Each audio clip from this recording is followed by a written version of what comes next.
ದುಂಬಿ ಹೋದ್ರೆ ಮಾತ್ರ ಮಕರಂದ ಕೊಡುತ್ತೆ, ಬಾಕಿಯವ್ರು ಹೋದ್ರೆ ತನ್ನ ಪಕಳೆಗಳನ್ನ ಮುಚ್ಕೊಂಡು ಬಿಡುತ್ತೆ. ಆ ತರದ ಹೂವಿನ ಹೆಸರು ರಚಿತಾರಾಮ್. ಬ್ಯೂಟಿಫುಲ್. ಅದು ಒಂದು ನ್ಯಾಷನಲ್ ಫ್ಲವರ್.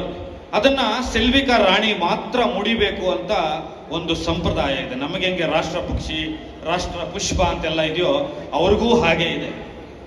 ಹಾಗೆ ಯಾವ ದುಂಬಿಗಳು ಆ ಹೂವಿನ ಮೇಲೆ ಕೂರಕ್ಕೆ ಬಿಡದಲೆ ಸೈನ್ಯ ಮಾಡುವ, ಯುದ್ಧ ಮಾಡುವ ದುಂಬಿಯ ಹೆಸರು ಹಿಟೋಟೋಪಸ್ ಅಂತ.